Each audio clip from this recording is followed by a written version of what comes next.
नमस्कार, मैं Rajesh Kumar Verma, Adinath college of education, महारा ललितपुर। विषय शिक्षण अधिगम के सिद्धांत, डीएलएड फर्स्ट सेमेस्टर। कल मैंने शिक्षण के उद्देश्य के बारे में आपको बताए थे। उद्देश्य 3 प्रकार के मैंने बताए थे आप लोगों को।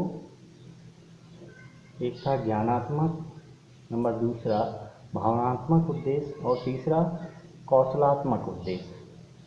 कौशलात्मक उद्देश्य के बाद अब मैं बात करता हूँ, आप लोगों से आज चर्चा करेंगे शिक्षण के चर, यानी वेरिएबल्स ऑफ टीचिंग।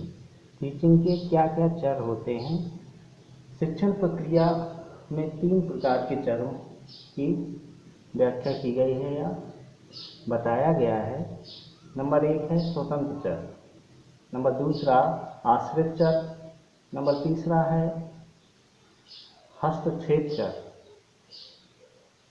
ये तीनों चर शिक्षण कार्य के लिए बताए गए हैं। नंबर 1 स्वतंत्र चर के बारे में हम जानते हैं। स्वतंत्र चर यानी इंडिपेंडेंट वेरिएबल। ये क्या होता है, शिक्षण प्रक्रिया में शिक्षक स्वतंत्र चर के रूप में कार्य करता है।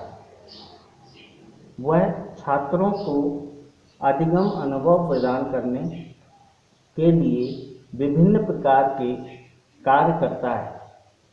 टीचर स्वतंत्र चर इसलिए होता है क्योंकि वो स्वतंत्र रूप से अपने कार्य को अंजाम दे सकता है। वो स्वतंत्र है अपने विषय वस्तु को कैसे पढ़ाए, किन विधियों का प्रयोग करे, किन टेक्निक्स का प्रयोग करे, कौन सी सहायक सामग्री का प्रयोग करे। इसलिए टीचर को स्वतंत्र चर के रूप में यहाँ पर रखा गया है। नंबर दूसरा है आश्रित चर,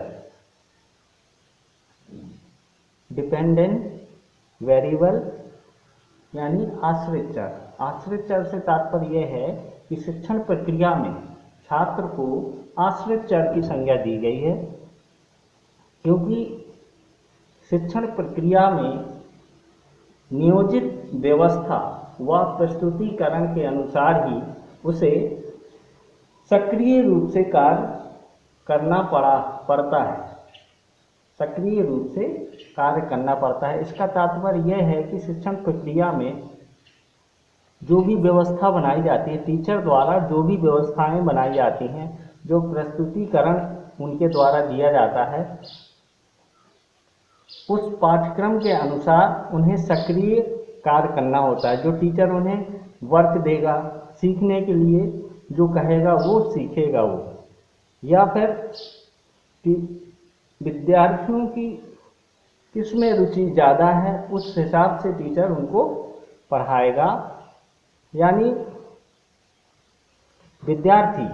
विद्यार्थी हमेशा टीचर के ऊपर आश्रित होता है कि वो उसको क्या पढ़ाने जा रहा है। वो अपने आप से कुछ नहीं पढ़ता है, टीचर उसको अपने हिसाब से गाइड करता है ना, निर्देशित करता है किन विधियों का प्रयोग कर रहा है, किन टेक्निक्स का प्रयोग कर रहा है।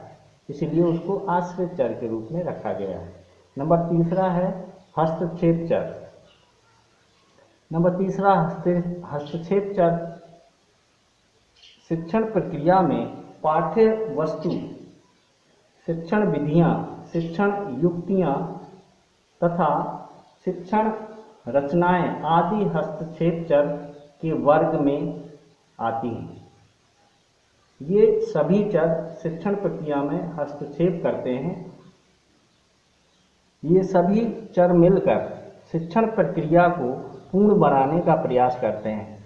जो हस्तक्षेप चर हैं, कहने का मतलब है शिक्षण प्रक्रिया में पाठ्य वस्तु यानी पाठ्यक्रम हमारा, और उनमें जो शिक्षण विधियां हैं जिनके द्वारा हम विद्यार्थियों को बताते हैं, सिखाते हैं, और शिक्षण युक्तियों तथा शिक्षण व्यूह रचनाओं द्वारा हम बच्चों को कुछ ज्ञान देते हैं, है ना, पाठ्य वस्तु के बारे में बताते हैं, इन सारी विधियों टेक्निक्स का प्रयोग करके।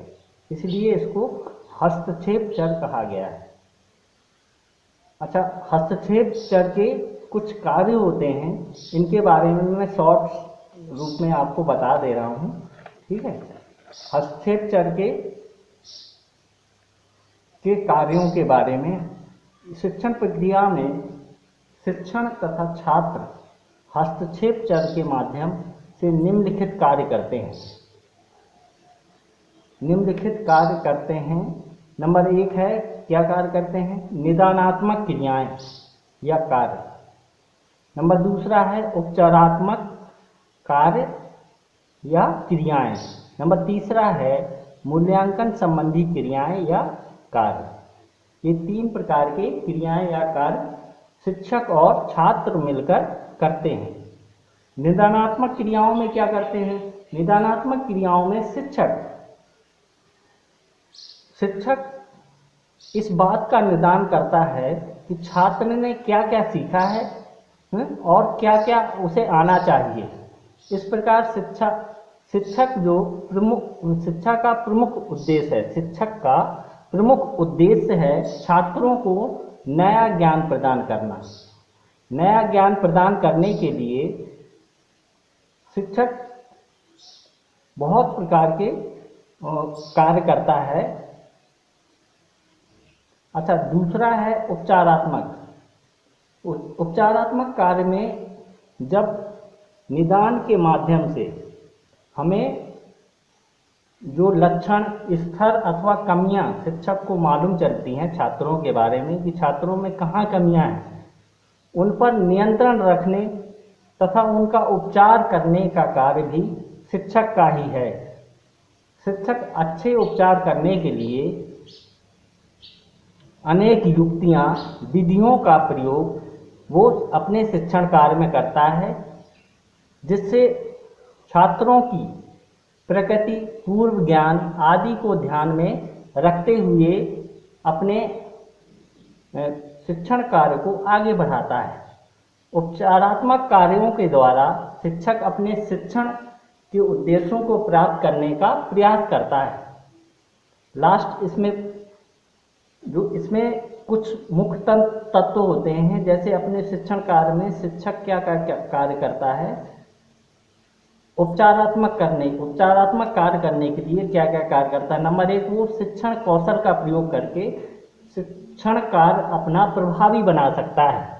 नंबर 2 है, जो भी उसने पढ़ाया है क्लास में, शिक्षक ने जो भी विद्यार्थियों को पढ़ाया है वो उससे पृष्ठ पोषण यानी फीडबैक की समुचित व्यवस्था करता है, ताकि शिक्षक को पता चल सके कि विद्यार्थी ने जो भी पढ़ा है कितना सीखा है या नहीं, उसको ये भी पता होना चाहिए। तीसरा पॉइंट है इसमें मूल्यांकन क्रियाओं में जो भी उपचारात्मक शिक्षा के द्वारा बालकों में उपचार किया गया है वो कितना प्रभावी रहा, उपचारात्मक कार्य कितना प्रभावी रहा, बालकों के अंदर कितना ज्ञान पहुंचा है, उनके छात्रों के अंदर कितना वांछित व्यवहार परिवर्तन आया है कि नहीं आया है तो कितनी सीमा तक आया है, मूल्यांकन उद्देश्यों पर निर्भर रहता है। ये तीनों इनके कार्य हैं चर के। अब नेक्स्ट टाइम पे अगले टॉपिक पे बात करूँगा। धन्यवाद।